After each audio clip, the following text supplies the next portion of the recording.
Right, the Reds, it's the post-match pint with me, Gareth Roberts, Craig Hannan, Neil Dockin, and we're going to chat about a disappointing night for the Reds. We expected to see a brave performance, we expected to see the Reds getting stuck in, passing the ball, testing Real, but it was the other way around, if we're all being honest. It was Madrid who looked better on the ball, it was Madrid who created more chances, and it was Madrid who won 3-1.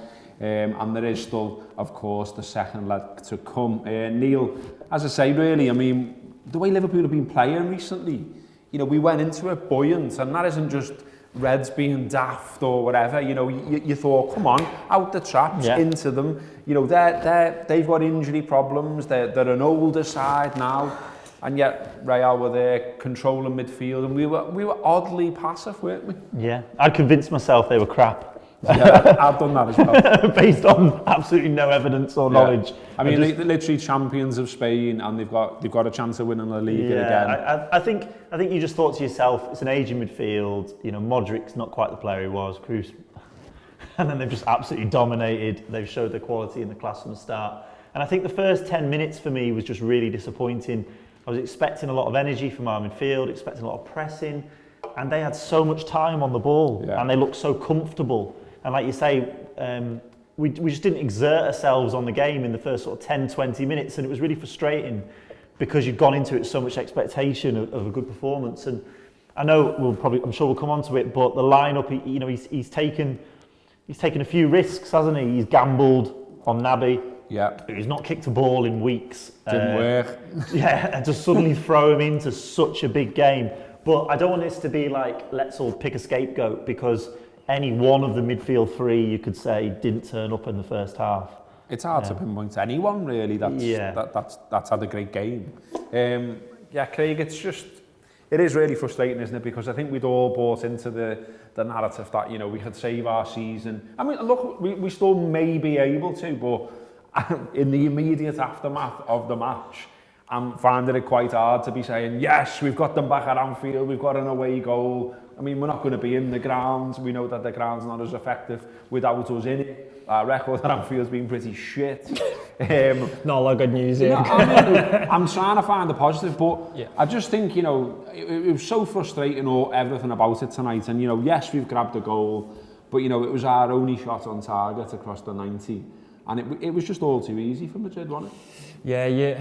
I mean, it's so deflating, I think. Like, I feel so deflated from it because, like you say, it felt like we were beginning to build some momentum, like come back from the break, looking at Jota, and that first half performance was as bad as I've seen all season. I think, you know, you saw where our weaknesses are, and we all know all of the injury problems we've had at centre back and so on. You know, but before the game, quite a few of the experts in Spain, you spoke to Graham Hunter, there's a few others that I read, and they were all saying about how the midfield, whoever wins the midfield will win the game. And when I saw the team sheet that Jurgen Klopp had chosen, I was quite excited by it. I was buoyed by that because I thought there's legs in that. That's aggressive. There's going to be loads of pressing. You know, you've got the front three as well. You know, we call Jota the pressing machine. You got those front three as well. I was excited by it, and just like within 5 minutes, I knew what I was going to watch. You just knew that Real Madrid were just going to control this game. And I mean, I feel like we're lucky to come out of that with an away goal, with them having only scored 3 goals. Because at no stage did we look under control, and at any time on the break or at any time, especially in the second half, when we were pushing on and pushing up a little bit more to find a goal, it looked like Madrid could score any minute again. And the third one's like, that's the worst one for me, because it was at a time in the game where Liverpool were finding their feet.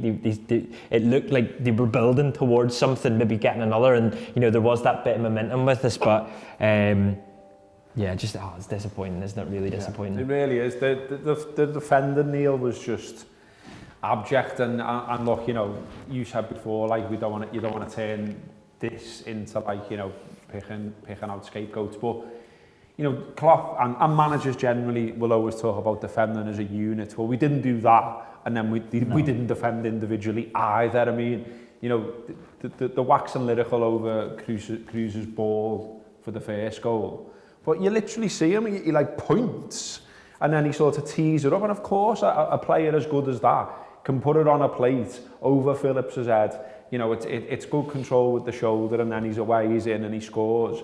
But it's just really disappointing all round. Like, why is no one closing Cruz down? Yeah. Phillips positionally doesn't look the best. That's the sort of downside of Nat Phillips as well. He can get done for pace on that side. He doesn't want to be that high up the pitch. Just like, as I say, all round it looked a bit naive, that first goal.